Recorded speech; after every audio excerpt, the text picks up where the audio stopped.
함께 예배하는 모든 분들 가운데 이 말씀에 축복이 함께 하시기를 주님의 이름으로 축원합니다.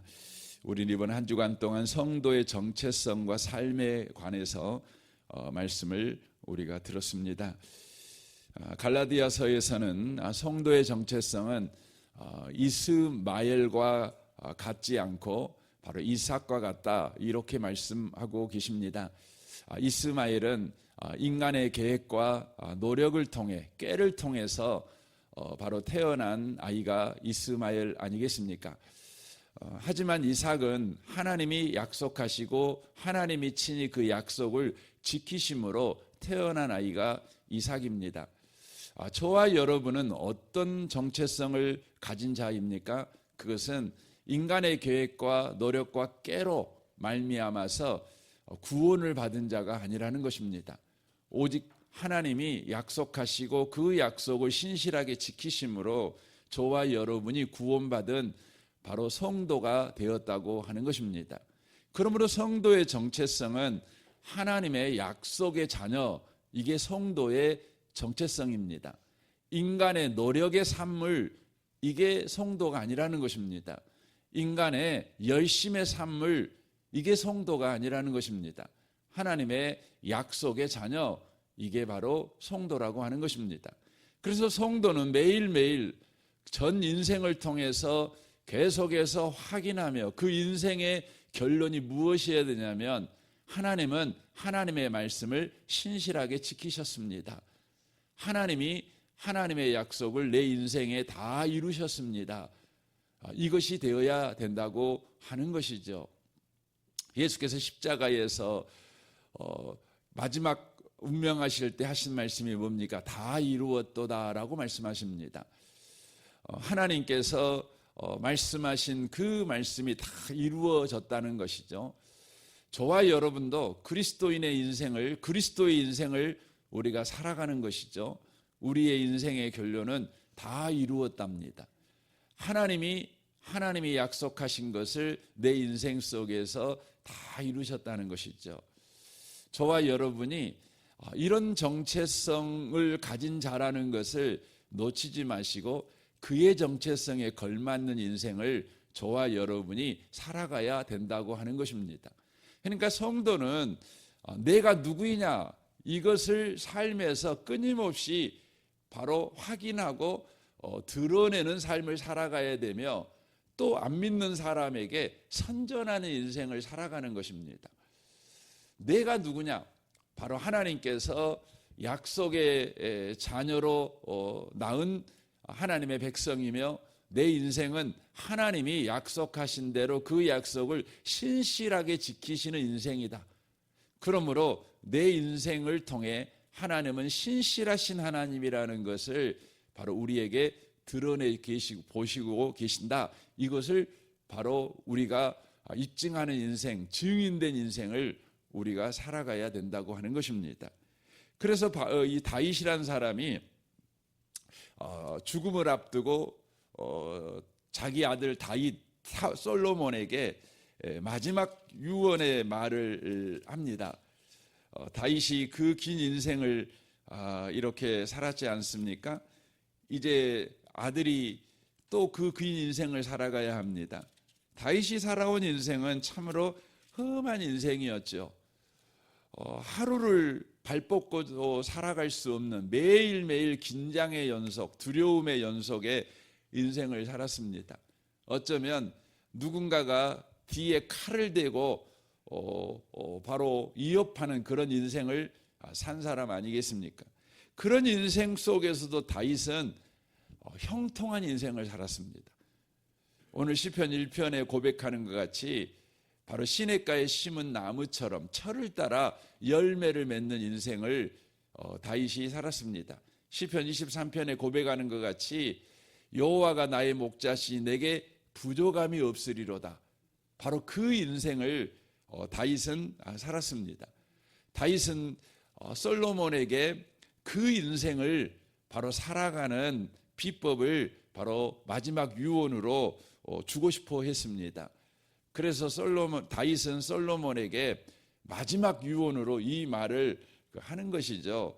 열왕기상 2장을 보시면 이렇게 되어 있습니다. 2장 1절을 보시면 다윗이 죽을 날이 임박함에 그의 아들 솔로몬에게 명령하여 이르되라고 되어 있습니다. 그러니까 다윗이 유언을 하는데 이렇게 곤면하는 말을 하고 있는 것이 아니에요. 이렇게 살았으면 좋겠다. 내가 인생 살아보니까 이런 것 같더라.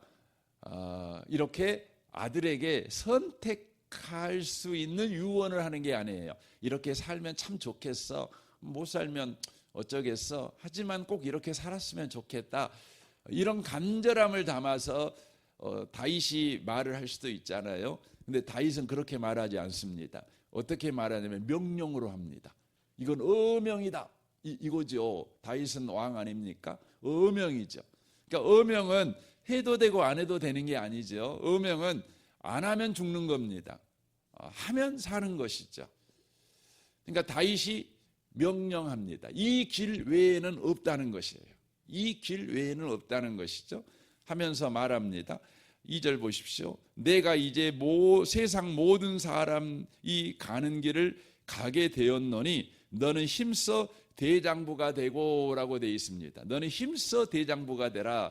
이 솔로몬에게 대장부라는 것은 남자는 남자다워야 된다. 남자다운 인생을 살아가라 이런 의미인데 솔로몬은 남자 아닙니까? 남자에게 남자답게 살아가라 이 말은 어떤 의미의 말이 되냐면 이 부분을 다른 번역 성경은 어떻게 되어 있냐면 네가 어떤 인간인가를 보여줘라 이렇게 번역이 되어 있어요. 그러니까 네가 남자인데 남자임을 보여줘라 이 말이죠. 우리가 직접적으로 말씀을 드리면 그러나 이 말의 의미는 네가 하나님의 사람 아니냐. 그러면 네가 하나님의 사람이라는 것을 보여주고 살아라. 이제 우리에게 적용을 한다면 네가 성도 아니냐. 그러면 성도가 어떤 사람인지를 보이는 인생을 살아라. 이렇게 요구하고 있는 것이에요. 요구하고 있는 것입니다. 하나님은 저와 여러분이 성도의 정체성에 걸맞는 인생을 살아가기를 명령하고 계셔요. 다윗의 입을 빌려가지고요. 근데 성도의 인생이 뭐냐? 성도는 어떤 사람이냐? 이걸 이제 보여주라는 것이죠. 그러면서 다윗은 솔로몬에게 이렇게 사는 게 성도가 어떤 인간인가를 보여주는 거다. 성도가 어떤 사람인가를 보여주는 인생이다. 이렇게 말을 합니다. 3절 보십시오. 네 하나님이 여호와의 명령을 지켜 그 길로 행하며 그 법률과 계명과 율례와 증거를 모세의 율법에 기록한 대로 지키라. 그래야면 내가 무엇이든지 어디로 가든지 형통할지라. 여호와께서 내 일에 대하여 말씀하시기를 만일 내 자손들이 그들의 길을 삼가 마음을 다하고 성품을 다하며 진실로 내 앞에 행하면 이스라엘 왕에 오를 사람이 내게서 끊어지지 아니하리라 하신 말씀을 확실히 이루게 하시리라 라고 말씀합니다.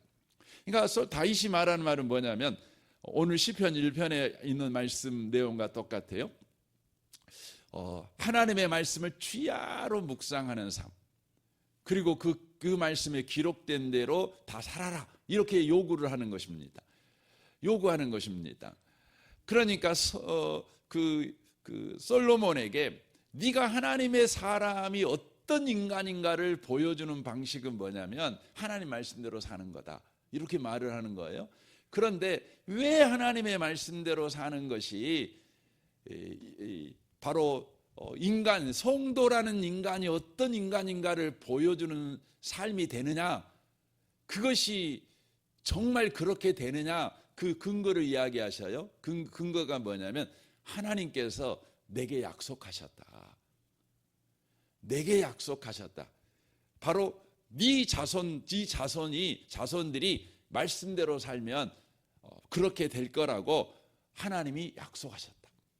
이스라엘의 왕위가 바로 끊어지지 않을 것이라고 하나님이 지켜주실 거라고. 그래서 이제 이건 무슨 의미의 말이에요? 이런 말입니다. 솔로몬은 이제 왕이 돼요. 그러니까 이제 솔로몬이 왕이 되는데 왕이 어떤 사람인가를 네가 보여줘라. 그러죠. 근데 왕은 뭐 하는 사람이냐? 하나님 말씀대로 사는 사람이다. 왜냐? 하나님께서 말씀대로 살면 네가 왕이라는 것과 네 후손 대대로 이 다윗의 자손들은 왕이다. 이것을 사람들에게 보여줄 거라는 거예요. 네가 왕이라는 인간이라는 것을 보여줄 것이다. 이걸 이야기를 하고 계시는 것입니다. 사랑하는 성도 여러분, 여러분과 저의 정체성은 하나님의 약속의 자녀라는 걸 놓치시면 안 돼요. 그러니까 하나님은 우리에게 약속하셨어요. 그리고 그 약속대로 우리 가운데 일하십니다. 그 주님께서 우리에게 요구하셔요. 너 말씀대로 살아. 그러면 네가 성도인 네가 어떤 인간인가를 내가 보여줄게. 성도가 어떤 존재인가를 내가 보여줄 거야. 세상 사람들한테 보여줄 거야. 네 직장 생활에서 내가 보여줄 거야. 가정 생활에서 보여줄 거야. 네가 아버지로서 어머니로서 살아갈 때에 예수 믿어 약속의 자녀가 된 성도가 대체 어떤 인간인가를 내가 보여줄 거야. 인생이라는 것이 얼마나 여러분 쓴내나게 힘들 때가 많지 않습니까? 그래서 예수님께서 인생을 사는 자들을 이렇게 정의하죠. 수고하고 무거운 짐을 진 자, 이렇게 정의합니다. 수고하고 무거운 짐을 지었어요. 수고하고 무거운 짐을 졌죠.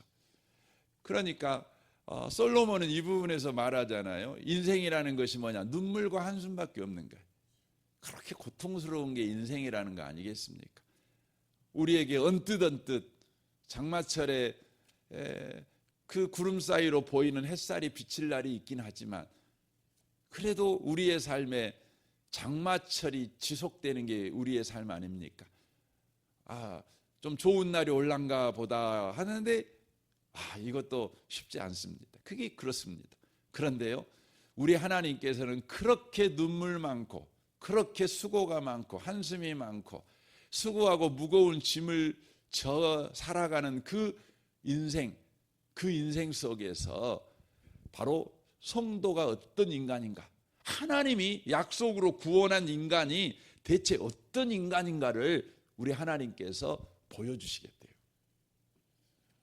굉장하지 않습니까? 굉장하지 않습니까? 사랑하는 성도 여러분, 저와 여러분이요 그렇습니다. 그래서 여러분 시편이라는 성경이 150편, 이게 성경에서 가장 긴 장이 있지 않습니까? 근데 시편 150편은 전부 다 어떤 내용이냐면 이 시편 1편 말씀을 바로 증거하고 있는 말씀들이에요. 그러니까 시편 1편이 뭐냐면 복 있는 사람은 악인의 길을 따르지 않고 죄인의 길에 서지 않고 오만한 자의 자리에 앉지 않고 오직 여호와의 율법을 즐거워해서 그 율법을 주야로 묵상하는 자다. 그는 시냇가에 심은 나무가 철을 따라 열매를 맺으며 그 잎사귀가 마르지 아니함 같으다. 그 형사가 다 형통하다. 이 말씀을 입증하는 게 뭐냐면 시편 나머지 다 성경이에요. 그러니까 시편 1편은 시편 150편에서 제일 앞에 나와 있는 한 절에 해당되는 말씀이 아니라 시편 150편 전체를 품고 있는 말씀이고 나머지 149편은 그 말씀을 바로 증거하고 있는 말씀이에요. 증거하고 있는 말씀이에요. 그래서 여러분이 시편 1편을 펴놓고 2장을 읽고 1편을 읽고 3장을 읽고 1편을 읽고 4장을 읽고 이렇게 읽어봐 보세요. 그러면 여러분과 제가 이게 이런 말씀이구나, 이것을 저와 여러분이 확연하게 알 수 있어요. 그래서 여러분 시냇가에 심은 나무처럼 살아가는 것이죠. 굉장하지 않습니까? 시편에서 그것을 그냥 묵상하지 않아도 그냥 눈으로 읽어도 그냥 알 수 있는 성경이 시편 105편 말씀이거든요.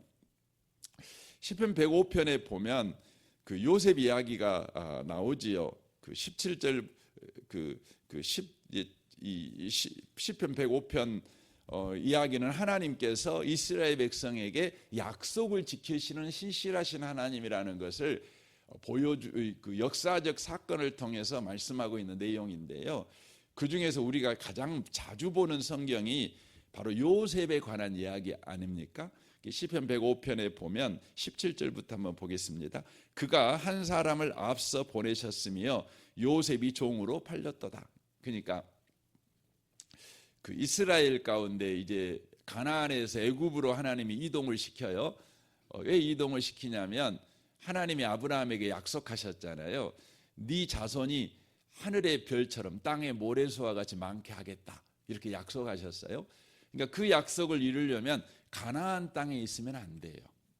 왜냐하면 가나안 땅에는요, 가나안 땅을 중심으로 해가지고 이제 중심으로 해가지고 세계의 큰 세력이 주변에 둘러싸고 있어요.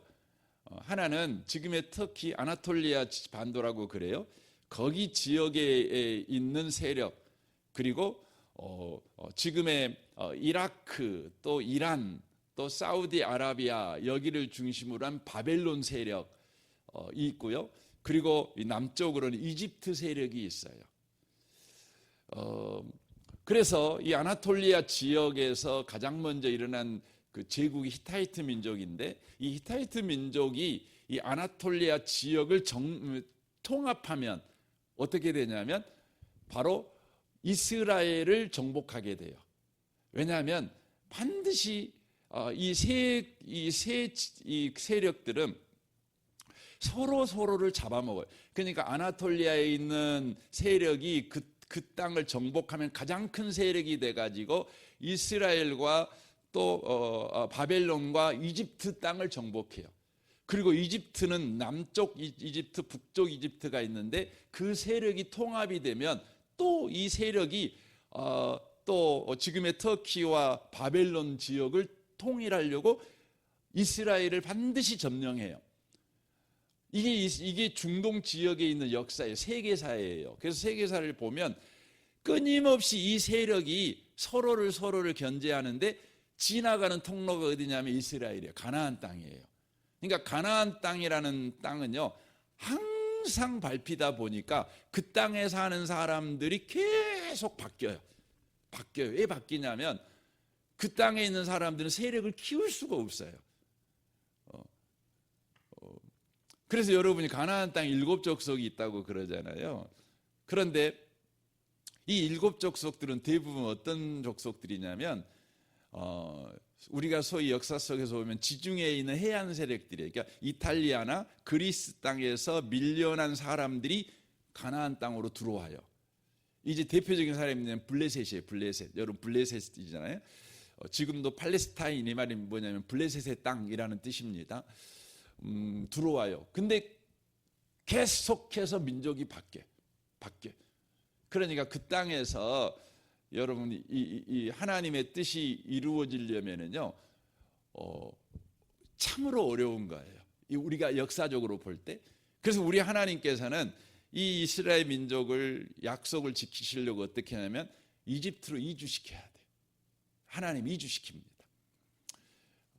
근데 그 이주시키는 것은 왜 이주시키냐? 하나님이 아브라함에게 약속한 약속을 이루시려고, 약속 지키려고 이루십니다. 근데 이루실 때 어떤 방법을 쓰죠? 요셉이 종으로 팔려가게 하십니다. 왜 종으로 요셉이 팔려가요? 하나님의 약속 지키려고. 그 말입니다. 계속해서 봐보세요. 그의 발은 착고를 차고 그의 몸은 쇠사슬에 매었으니 곧 여호와의 말씀이 응할 때까지라. 그의 말씀이 그를 단련하였도다. 그렇게 돼 있어요. 그러니까 하나님이 아브라함에게 하신 약속을 이루시기 위해서 바로 요셉에게 종으로 팔려가고 이제는 어디까지 내려가죠? 감옥으로 내려가는 겁니다. 착고를 찼다 이런 말은 감옥에 내려갔다 이 말이에요. 감옥에 갇힙니다. 이게 다 뭡니까? 하나님이 말씀을 지키시기 위해서 그러시는 거죠. 그런데 요셉이 만약에 하나님께서 자기 인생에 말씀을 지키기 위해서 이런 일을 행하고 계신다, 이것을 그가 몰랐다면 어떻게 됐겠어요? 그는 늘 원망하고 살았을 것입니다. 하나님 왜 그러세요? 불평하고 살았을 것입니다. 저는 옛날에 이집트 왕자라는 만화, 애니메이션 만화를 볼 때 그 만화가 정말 잘 그렸다고 생각을 했어요. 종으로 팔려간 요셉이 이렇게 바닥 물걸레질 하는데 물기가 막 있는데 그 물기에서 형들이 막 조롱하는 그림이 나오고 막 그러거든요. 그때 막 괴로워하거든요. 그리고 감옥에 갇혀가지고 희망을 잃지 않게 나무를 막 키워요. 그런데 막 낙심되죠. 그런데 그가 거기서 하나님의 뜻을 이해하게 돼요. 그런 장면이 나와요. 그래서 우리가 성경을 보면 성경을 우리가 평면적으로 보기 때문에 잘 모를 때 있는데 입체적으로 보면 그럴 수 있겠구나. 상상력을 가지고 읽어보면 그럴 수 있겠구나 이런 생각이 듭니다. 어쨌든 요셉이 시간이 감에 따라서 하나님의 뜻이 자기 인생 가운데 있는 것을 알고 그것을 그대로 순종합니다. 여러분, 순종은 뭘까요?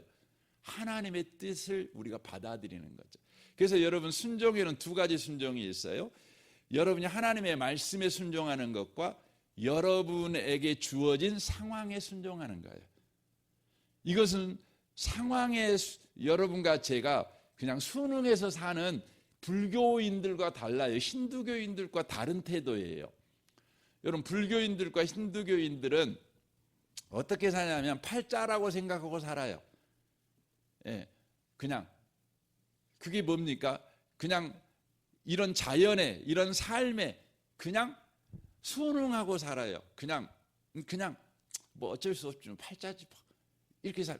근데 예수 믿는 사람은요, 왜 이 환경에 순종하느냐? 환경에 순종하는 것이 아니라 나를 그 환경에 두신 하나님께 순종해요. 그러니까 완전히 달라요. 그래서 자연에 순종하는 사람은 어때요? 두려움으로 순종해요. 그러니까 자연이라는 게 두렵잖아요. 비바람 치고 천둥 치고 내 팔자, 남자, 여자 이걸 바꿀 수 없잖아요. 그러니까 어쩔 수 없어. 그러니까 그냥 사는 거예요. 그렇지만 우리 예수 믿는 사람은요, 나를 그 환경에 두신 하나님을 믿어요. 그래서 우리는 하나님께 순종해요. 그래서 그 자리에서 뭐예요? 하나님의 말씀에 순종해요. 항상 기뻐하라, 쉬지 말고 기도하라, 범사에 감사하라, 그렇게 사는 거예요. 그래서 여러분, 예수 믿는 사람들은 말씀에 순종할 뿐만 아니라 환경에 순종해요. 근데 그 내용을 보면 결국 하나님에게 순종하는 것이에요. 요셉은 하나님 말씀에 순종하는 것이죠. 그때 무슨 일이 벌어집니까? 시편 1편에 나와 있는 말씀대로 시냇가에 심은 나무처럼 철을 따라 열매를 맺어요. 그래서 그 애니메이션을 영화를 보면 그 감옥에서 나무를 심는 장면이 나와요. 근데 나무에 심다가 낙심해요. 근데 하나님의 뜻을 알고는 그 나무를 심어요. 근데 그 나무가 감옥에서 막 이렇게 자라는 장면이 나오거든요. 그 장면을 보면 시편 1편 같아요. 그 감옥 소망 없는 곳에서요, 나무가 자라는데 그 나무는 다만 그냥 나무가 아니라 요셉 자신을 보여주고 있는 거죠. 하나님이 기르시는 나무잖아요. 감옥에서 하나님이 기르시는 나무예요. 여러분과 제가 오늘 또 하나님이 기르시는 나무라는 걸 믿으시길 바랍니다. 말씀으로의 약속으로 여러분과 저를 대하시는 분이세요. 이것을 여러분과 제가 놓치지 않고요, 오늘도요, 나는 약속의 자녀야. 나는 하나님의 약속의 자녀니 약속 속에 살아갈 때 하나님께서 내가 성도가 누구냐, 성도가 어떤 인간인가를 우리 주님 보여주실 거예요. 하나님이 붙드는 사람은 어떤 인간인가, 어떤 인생을 사는가를 하나님이 보여주실 거예요. 이 소망을 가지고 오늘도 여러분 하루를 살아내시는 모든 분 되시기를 주님의 이름으로 축원합니다. 아멘. 우리 같이 기도하겠습니다.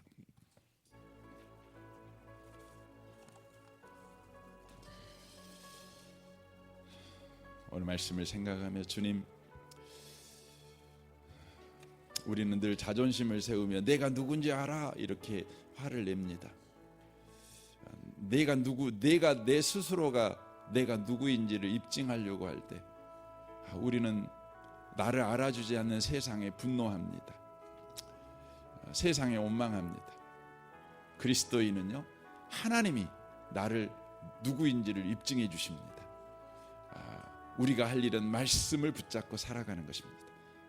주여, 오늘 하루도 그렇게 살아가게 하시옵소서. 여러분 가정과 직장과 또 사업과 또 성도들을 위해서 중보해 주십시오. 우리 유치부 아이들 또 교사 순장들을 위해서도 기도해 주십시오. 우리 정선마을 우리 장로님과 순장 순원들을 위해서 여러분 기도해 주십시오. 이 나라와 이 민족과 북한과 열방을 위해서 여러분 기도해 주시고, 또 우리 7월 달에 있는 필리핀 단기 선교를 위해서도 기도해 주시는데, 지금 예배당 건축이나 다리 공사가 지금 거의 다 되고 있습니다. 주님 끝까지 순적하게 이 모든 공사가 되어지도록 여러분 기도해 주시면 좋겠습니다. 이 시간 우리 좋으신 주님께 통성으로 은혜를 구하며 기도하기로 합니다. 기도하겠습니다.